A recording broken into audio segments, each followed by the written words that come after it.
Sir चालू कीजिए।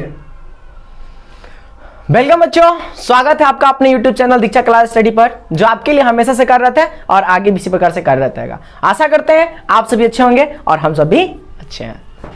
तो जैसा कि कल हम लोग क्लास किए थे, उसमें हम लोगों ने देखा था कि आखिरकार क्या कहते हैं उसको, पोषण कितने प्रकार के होते हैं, पोषण कितने प्रकार हैं, पौधे लोगों में कैसा पोषण होता है, जंतुओं में कैसा पोषण होता है, पोषण के कितने प्रकार हैं, वो भी हम लोगों ने देखा था। फिर हम लोगों ने देखा था पोषण को दो भागों में बांट करके, जैसे स्वपोषण हो गया, परपोषण हो गया। स्वपोषण जिसमें होता है उसको क्या कहते हैं, परपोषण जिसमें होता है उसको क्या कहते हैं, उसको भी हम लोगों ने देखा था। फिर हम लोगों ने परपोषण को बांट करके कल हम लोगों ने देख लिया था। आज जो है पढ़ने वाले, शायद आप सभी को मैंने कल टॉपिक में बता भी दिया था कि आज हमारी सबसे क्लास क्या होने वाली है, वो होने वाली है फोटोसिंथेसिस, मींस इंग्लिश हिंदी में कहते हैं उसको प्रकाश संश्लेषण।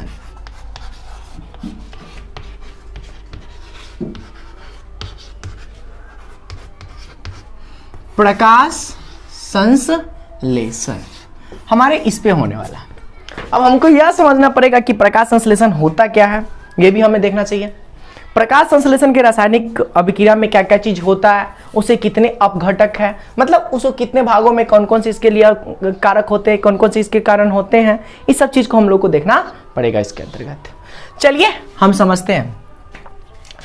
सीधी सी बात यह समझिए, प्रकाश संश्लेषण वह प्रक्रिया है जिसमें पौधे अपना भोजन बनाते हैं, या अगर इवैल्यूएट करके अगर आप बोलना चाहिएगा, मतलब इसको विस्तार से अगर बोलना चाहिएगा, तो आप बोल सकते हैं प्रकाश संश्लेषण वह विधि होती है जिसमें हरे पेड़ पौधे सूर्य से प्रकाश लेकर क्लोरोफिल की उपस्थिति में जल तथा कार्बन डाइऑक्साइड के साथ अभिक्रिया कर करके कार्बोहाइड्रेट यानी कि ग्लूकोज बनाता है, ठीक है, तथा उत्पाद या उपउत्पाद के रूप में ऑक्सीजन मुक्त करता है। पौधे में होने वाली ये पूरी की पूरी प्रक्रिया हमारे क्या कहलाती है, प्रकाश संश्लेषण कहलाती है। Let me right here. चलिए हम इसको लिखते हैं, क्या होता क्या है। या हरे पेड़ पौधे में हम लोग लिखते हैं, हरे पेड़ पौधों में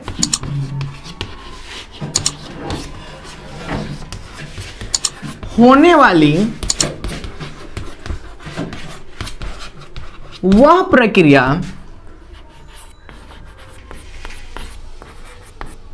जिसमें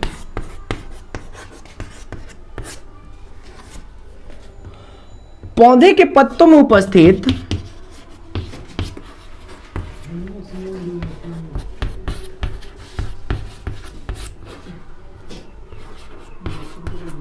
में उपस्थित क्लोरोफिल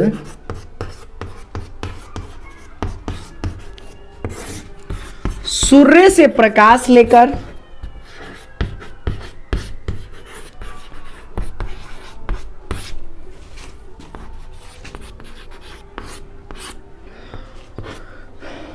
तथा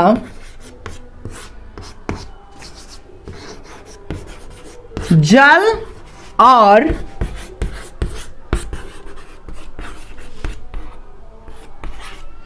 कार्बन डाई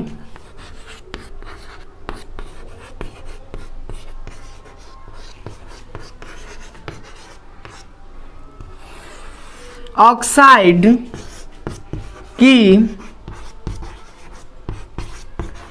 उपस्थिति में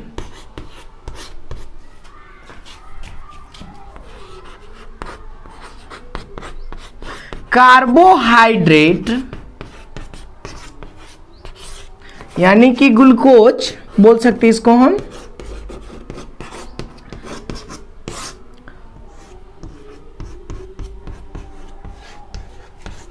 का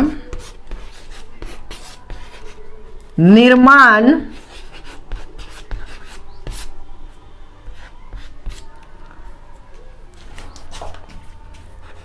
करता है, क्या कहलाता है, तथा उपोत्पाद के रूप में, तथा उत्पाद के रूप में उत्पाद के रूप में ऑक्सीजन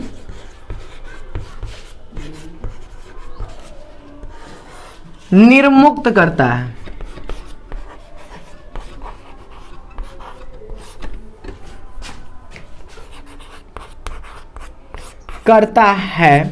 पौधों में होने वाली ये पूरी प्रक्रिया प्रकाश संश्लेषण कहलाता है।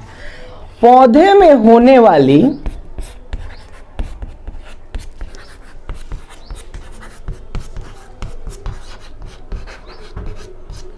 ये पूरी प्रक्रिया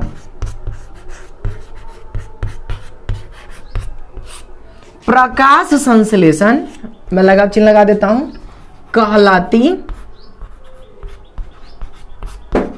है। आइए इसको समझते हैं। लिखा हुआ है हरे पेड़ पौधों में होने वाली वह प्रक्रिया जिसमें पौधे के पत्तियों में उपस्थित, क्या चीज में उपस्थित, पत्तियों में उपस्थित क्लोरोफिल, मैंने क्या लिखा, क्लोरोफिल सूर्य से प्रकाश लेकर तथा जल और कार्बन डाइऑक्साइड की उपस्थिति में, कहने का मतलब जल और कार्बन डाइऑक्साइड आकर क्या करता है, अभिक्रिया करता है और तब क्या बनाता है, क्या देता है हमारे पास, कार्बोहाइड्रेट देता है, मतलब ग्लूकोज देता है, जिसका रासायनिक सूत्र होता है हमारे पास क्या, C6H12O6, ये O लिखा हुआ है, O6 का निर्माण करता है तथा उत्पाद के रूप में वो क्या निर्मुक्त करता है, निर्मुक्त का मतलब क्या, मुक्त करता है, क्या मुक्त करता है, तो ऑक्सीजन क्या करता है, मुक्त करता है। ये पौधे में होने वाली पूरी की पूरी प्रक्रिया क्या कहलाती है, प्रकाश संश्लेषण कहलाती है। आशा करते समझ में आ रही होगी बात। पुनः हम फिर से समझते हैं, ध्यान दीजिएगा गौर से। मैं कह रहा हूं हरे पेड़ पौधे में होने वाली वह प्रक्रिया जिनसे उनका भोजन बनता है, प्रकाश संश्लेषण साधारण सी भाषा में ऐसे भी कह सकते हैं, ठीक है। लेकिन एग्जाम में आप वैसे नहीं लिखोगे क्योंकि वो साधारण सी भाषा हो गई, ठीक है। एग्जाम में आपको अगर अच्छे मार्क्स लाने हैं तो आपको लिखना पड़ेगा थोड़ा सा विस्तार से, जैसे में कि हरे पेड़ पौधे के पत्तियों में उपस्थित क्लोरोफिल सूर्य से प्रकाश लेकर तथा वायुमंडल से कार्बन डाइऑक्साइड और मूल रोम से, मतलब जड़ से वो क्या करता है, जल लेकर क्या बनाता है हमारा, कार्बोहाइड्रेट बनाता है, कहने का मतलब ग्लूकोज का निर्माण करता है। तो वो क्या कहलाता है हमारा, पौधे में होने वाली पूरी प्रक्रिया क्या कहलाएगी, हमारी प्रकाश संश्लेषण की प्रक्रिया कहलाएगी। आइए एक और परिभाषा इसको हम लिखते हैं, ये शायद समझ में आया होगा। नेक्स्ट एक और परिभाषा हम लोग लिख करके थोड़ा हम समझते हैं, जिसमें आपको बातें समझ में आ जाएगी। चलिए इसका नेक्स्ट परिभाषा हम देखते हैं, उसमें हम लिखेंगे जब हरे पेड़ पौधे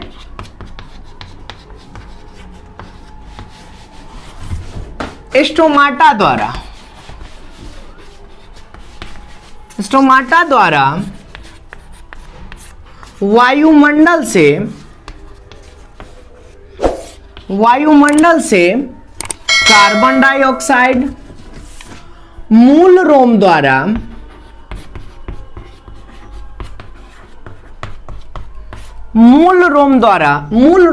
के जाइलम उत्तक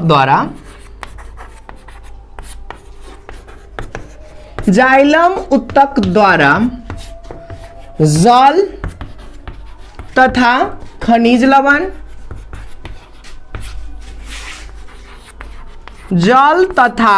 खनिज लवण अपने पत्तियों में स्थित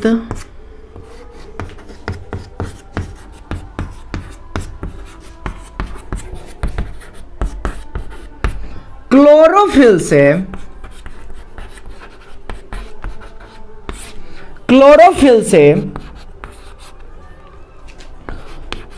सूर्य के प्रकाश द्वारा ऊर्जा ग्रहण कर अपना भोजन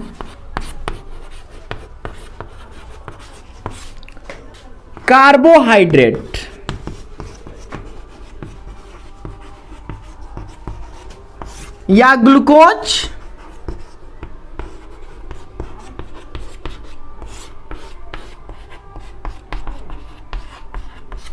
का निर्माण करता है या निर्माण करते हैं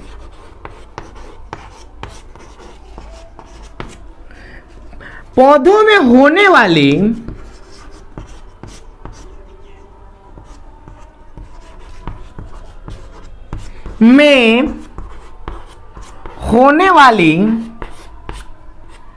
ये पूरी प्रक्रिया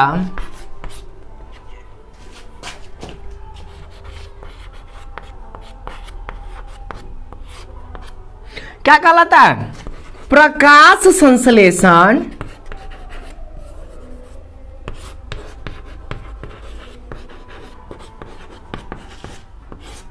कहलाता या कहलाती, सॉरी कहलाता ही होगा, कहलाता है। आइए पुनः इसको हम समझते हैं। इसमें हमने लिखा क्या कि जब हरे पेड़ पौधे एस्टोमाटा द्वारा, मतलब इनके पत्तियों में एस्टोमाटा उपस्थित होता है पहले से ही, मतलब एस्टोमाटा का हिंदी हो गया रंध्र, रंध्र का मतलब हो गया क्या? छिद्र। जैसे हमारे मनुष्य में क्या होता है कि पसीना कहां से निकलता है कि हमारे स्किन सेल्स में छोटे छोटे छिद्र है जिसके माध्यम से हमारे पसीना निकलते हैं, उसी प्रकार से हमारे पेड़ पौधे के पत्तियों में भी रंध्र होते हैं, उसको इंग्लिश में हम एस्टोमाटा कहते हैं, याद रखिएगा। तो एस्टोमाटा द्वारा वो क्या लेते हैं? वायुमंडल से कार्बन डाइऑक्साइड लेते हैं अपने मूल रोम द्वारा, मतलब जड़ द्वारा। मूल रोम का मतलब क्या हो गया? जड़ द्वारा। जड़ द्वारा वो क्या करते हैं? जाइलम। इनके जड़ में ही क्या होता है? जाइलम उत्तक होता है। आप लोग को दो उत्तक पढ़ना है, जाइलम एवं फ्लोएम। तो उसी में जाइलम उत्तक के द्वारा वो क्या करते हैं? जल तथा खनिज लवण क्या करते हैं? लेते हैं। और अपने पत्तियों में स्थित क्लोरोफिल, मतलब क्लोरोफिल उनके पत्ती में ऑलरेडी उपस्थित है, जो क्या करता है? प्रकाश, मतलब सूर्य का जो प्रकाश है उसको वह लेता है। तो सूर्य के प्रकाश के द्वारा, मतलब सूर्य के प्रकाश की उपस्थिति अनिवार्य है, ऊर्जा ग्रहण कर करके वह क्या करता है? अपने भोजन का निर्माण करता है। तो अपने भोजन का निर्माण किस रूप में करता है? या तो कार्बोहाइड्रेट के रूप में या तो ग्लूकोज के रूप में। ठीक है, ये दोनों का रासायनिक सूत्र वहां पर वही होगा, C6H12O6 का निर्माण करते हैं पौधों में। ये पूरी प्रक्रिया जो भी ये पूरा घटना घटा है, एस्टोमाटा द्वारा कार्बन डाइऑक्साइड लेना, फिर मूल रोम द्वारा मूल रोम में उपस्थित जाइलम उत्तक द्वारा जल एवं खनिज लवण लेना, फिर क्लोरोफिल द्वारा सूर्य से प्रकाश ग्रहण कर करके ऊर्जा का निर्माण करना, मतलब कार्बोहाइड्रेट या ग्लूकोज का निर्माण करना, ये पूरी प्रक्रिया क्या कहलाएगी? प्रकाश संश्लेषण कहलाएगी। ठीक है, आइए हम पुनः इसको हम समझते हैं। अब इसके रासायनिक सूत्र द्वारा हम इसको समझेंगे कि ये रासायनिक सूत्र किस हिसाब से काम करता है। इसके रासायनिक सूत्र क्या है? चलिए,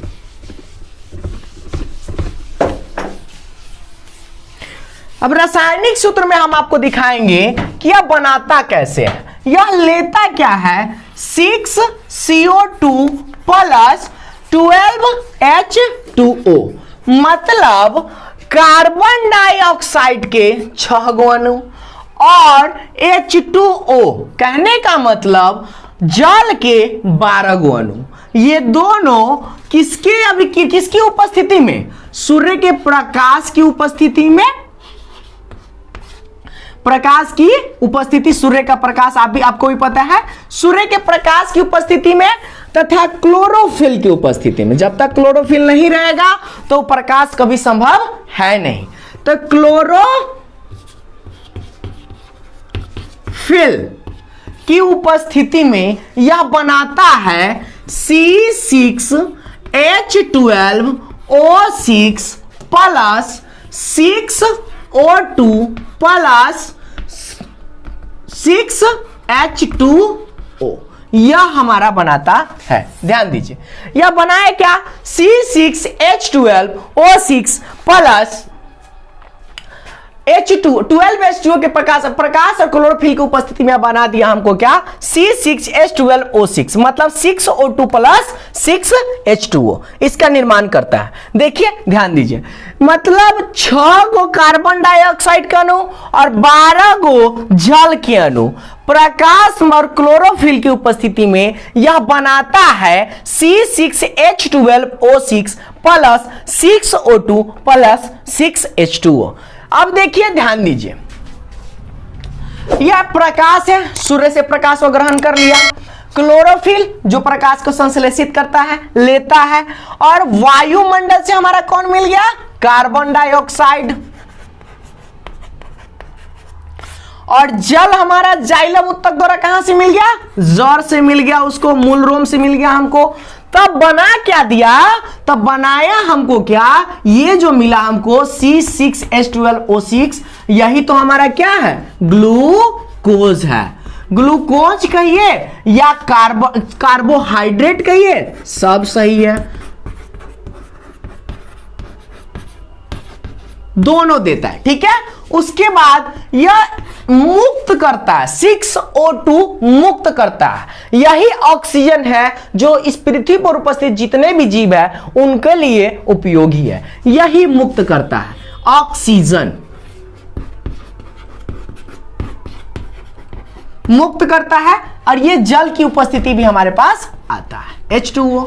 अब ध्यान दीजिए, अब इसमें आपको यह समझना है कि यह संतुलित है या नहीं। केमिस्ट्री में आप लोगों को पढ़ना था, ये समीकरण संतुलित है या नहीं, उसको देख लेते हैं। यहां पर हमारे पास क्या आ गया, ये ऊपर वाला मिटा लेते हैं, ये वाला समझ लीजिएगा। जैसे में कार्बन डाइऑक्साइड कहां से लेगा, एस्टोमाटा द्वारा लिया, वायुमंडल से हमको ले लिया। उसके बाद जड़ से हमको क्या लिया, H2O जाइलम उत्तक द्वारा ले लिया। क्लोरोफिल सूर्य का प्रकाश को संश्लेषित करके ऊर्जा फिर बनाया। तो ऊर्जा किस रूप में बना, कार्बोहाइड्रेट या ग्लूकोज के रूप में, जिसका रासायनिक सूत्र होता है C6H12O6, तथा वह निर्मुक्त क्या करता है, तो ऑक्सीजन करता है। कहने का मतलब उत्पाद के रूप में क्या मिलता है, क्या मुक्त करता है, तो ऑक्सीजन, जो हमारे 6 गुण हमारे यहाँ पर मतलब 12 गुण हमारे पास कितना ऑक्सीजन को मुक्त किया। फिर उसके पास H2O मतलब जल भी हमारे पास बचता है। आइए ध्यान दीजिए, अब पुनः समझते हैं कि यह समीकरण संतुलित है या नहीं। ध्यान दीजिए, हम सबसे पहले इसको जोड़ेंगे। यहां पर कार्बन के कितने अणु हो गए, 6 अणु हो गए हमारे पास, कार्बन के 6 अणु जोड़ लीजिए।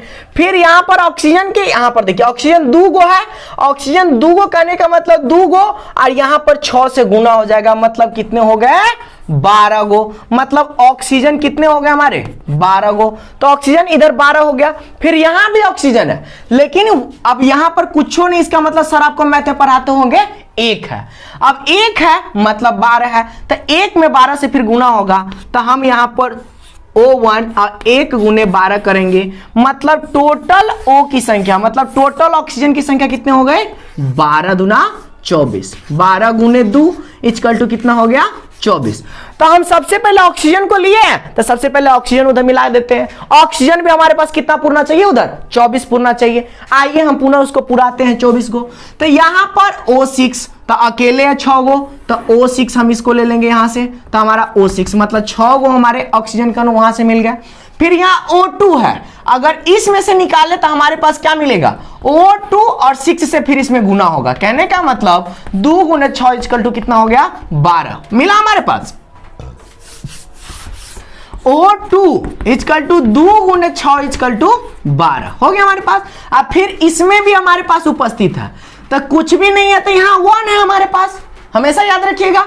तो यहां से फिर हम इसको निकालेंगे तो क्या लिखेंगे, जो मतलब O1, तो 1 है संख्या, तो 1 गुने 6 है हमारे पास, तो 6, तो हमारे पास 6 आ गया।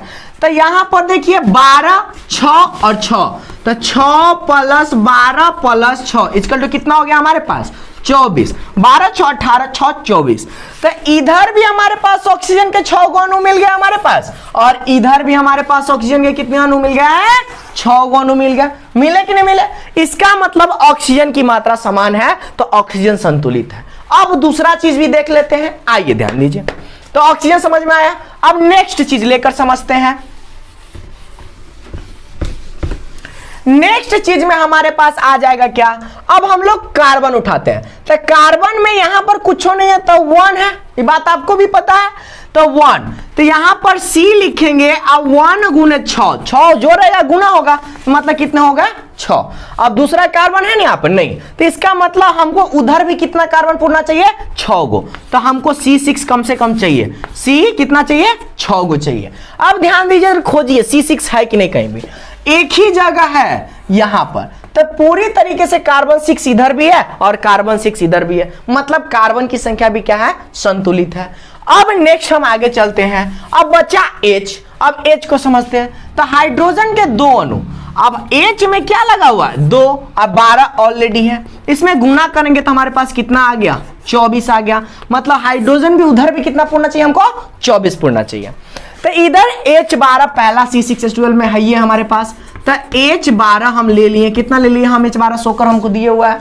अब इसमें हाइड्रोजन है नहीं, अब यहां पर भी H2 है, तो H2 कहने का मतलब क्या 2 गुने 6 है, तो 6 इक्वल टू 6 दूना 12, तो 12 प्लस 12 कितना दिया हमको 24, मतलब हाइड्रोजन की भी संख्या उधर क्या है संतुलित है।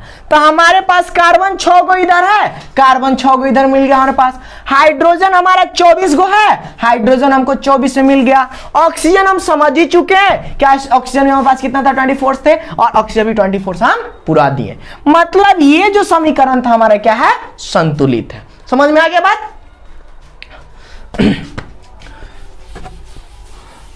ये प्रकाश संश्लेषण की रासायनिक सूत्र था जो आप सभी के लिए इंपॉर्टेंट था, ठीक है। तो ये थी हमारी प्रकाश संश्लेषण की प्रक्रिया।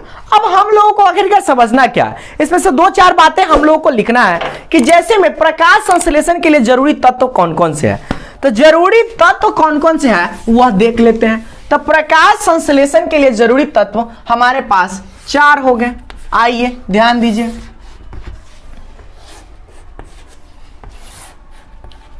पहला आपको भी पता है क्या, CO2 जो कहां से प्राप्त करता है वायुमंडल से, कहां से प्राप्त करता है वायुमंडल से, और किसकी मदद से प्राप्त करता है तो अपने स्टोमाटा के मदद से STOMATO। और वायुमंडल में कार्बन डाइऑक्साइड की मात्रा कितनी पाई जाती है तो 0.03% हमारा क्या पाया जाता है कार्बन डाइऑक्साइड की मात्रा पाई जाती है। ये बात समझ में आ गया।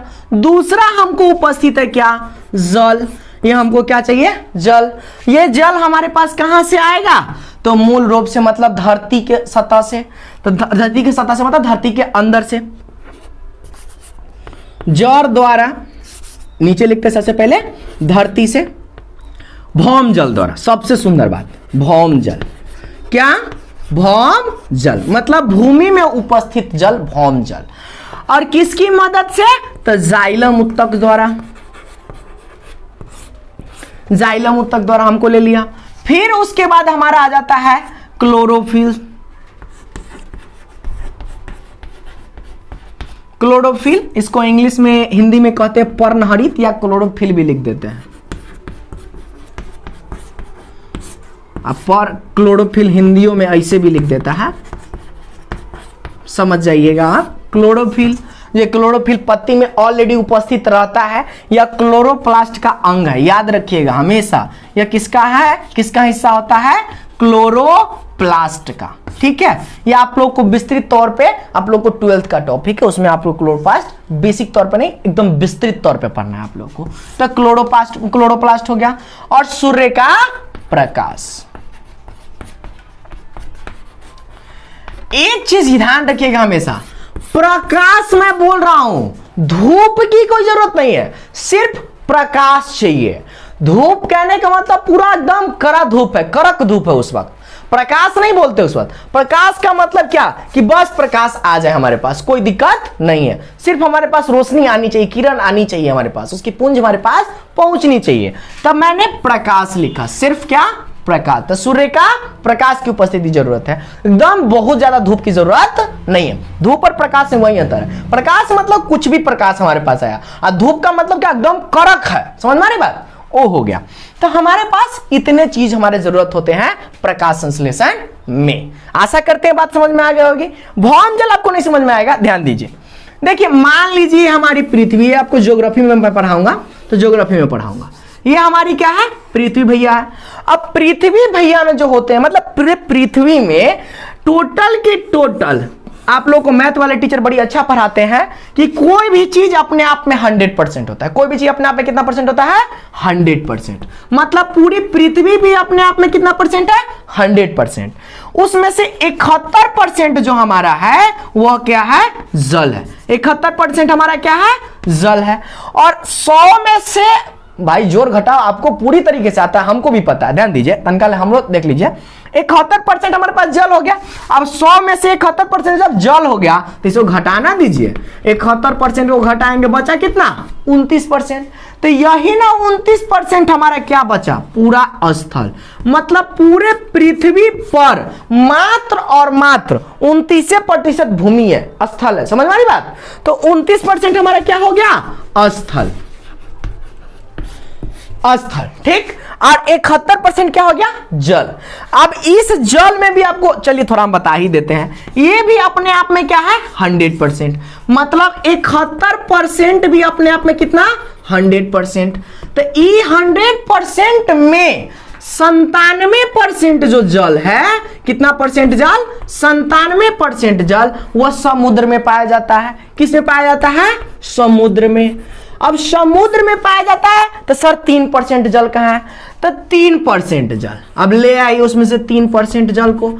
अब इस 3% में से भी 2% जल बर्फों के रूप में पहाड़ों वाले क्षेत्रों में पाया जाता है। ध्यान दीजिए, मैंने क्या बोला, 3% जल में से 2% जल, कितना परसेंट जल, 2% जल बर्फ के रूप में है। क्या चीज के रूप में, बर्फ के रूप में, पहाड़ों पर है, जिसका उपयोग हम नहीं कर सकते।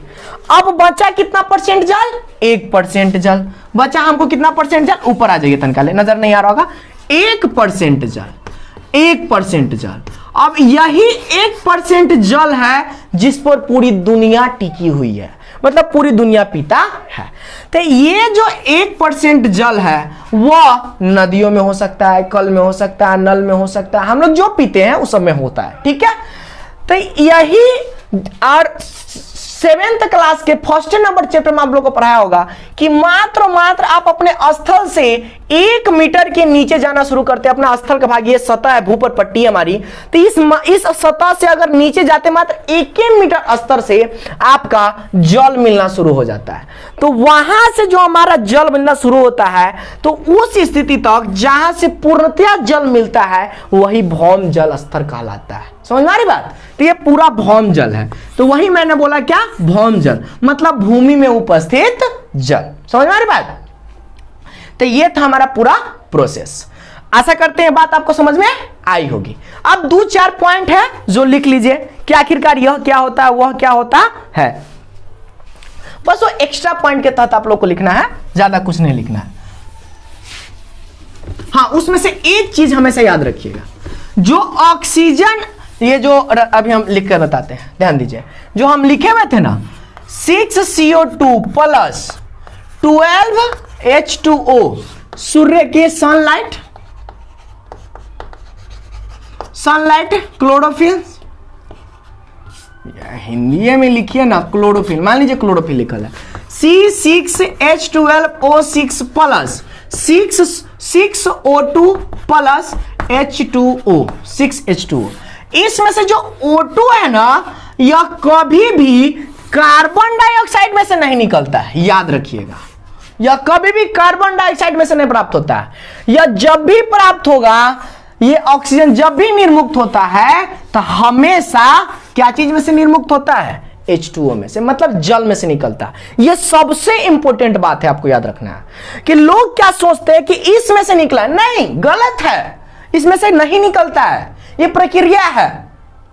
अगर इसी पर अगर पढ़ाना शुरू करेंगे ना तो कम से कम 22 दिन तक ये क्लास चलता रह जाएगा। बड़ी समस्या, मतलब थोड़ा अंदर तक है। आप लोगों को डार्क रिएक्शन, लाइट रिएक्शन, आप लोगों को अभी प्रकाश संश्लेषण में लाइट रिएक्शन, डार्क रिएक्शन दोनों पढ़ना है, जो कि आपको 10th क्लास के सिलेबस में नहीं है, इसलिए मैं उसमें नहीं गया हूं, ठीक है। तो ये हो गया हमारे पास कार्बन डाइऑक्साइड। तो यहां पर जो हमारा ऑक्सीजन है, तो ये ऑक्सीजन की उपस्थिति कार्बन डाइऑक्साइड में से नहीं हुई है। ये जो निर्मुक्त हुआ है, मुक्त हुआ है हमारे हम लोगों के लिए सांस लेने के लिए, वो कार्बन डाइऑक्साइड में से नहीं निकल करके वह H2O में से मुक्त होता है। यह बात याद रखना है, ये सबसे इंपॉर्टेंट बात है। ठीक है, ये बात बना लीजिएगा पिक्चर, ताकि कभी भी देखें तो बात समझ में आ जाए आपको। अब लिखिए क्या,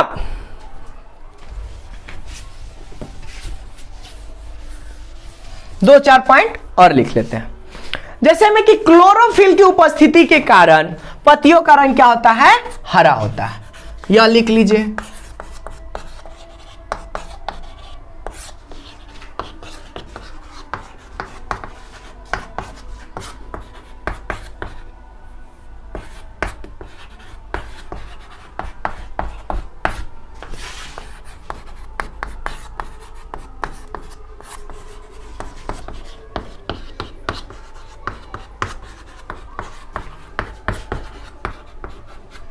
पत्तियों का रंग क्या होता है, हरा होता है, क्लोरोफिल की उपस्थिति के कारण। हरे पेड़ पौधे क्या कहलाते हैं, हरे पेड़ पौधे हमेशा क्या कहलाते हैं, उत्पादक कहे जाते हैं। हरे पेड़ पौधे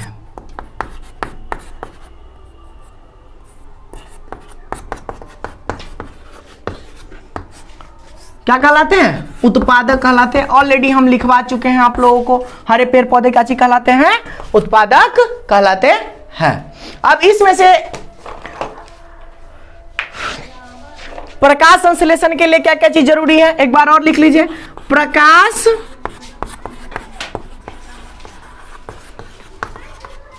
संश्लेषण के लिए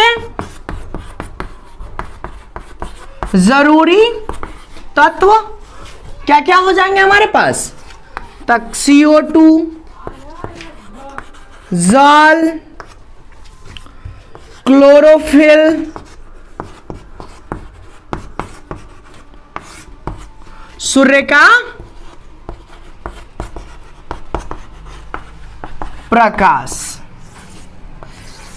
ये हमारे लिए जरूरी है। उसके बाद हम लोग पढ़ेंगे क्या, कि क्लोरोफिल क्या है और क्लोरोप्लास्ट क्या है, उसको हम लोग लिख लेते हैं। तो क्लोरोफिल,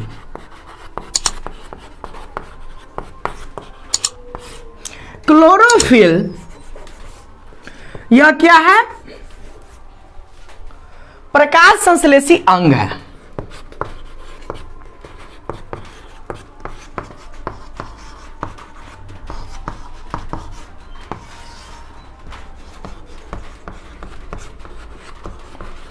क्लोरोफिल क्या है, प्रकाश संश्लेषी अंग है। और तो क्लोरोप्लास्ट क्या है,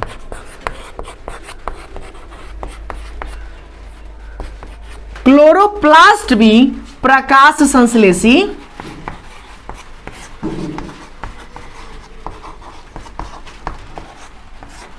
अंग है। समझ में आ रही बात। अब उसके बाद क्या होते हैं, हरे पेड़ पौधे स्वपोषी होते हैं।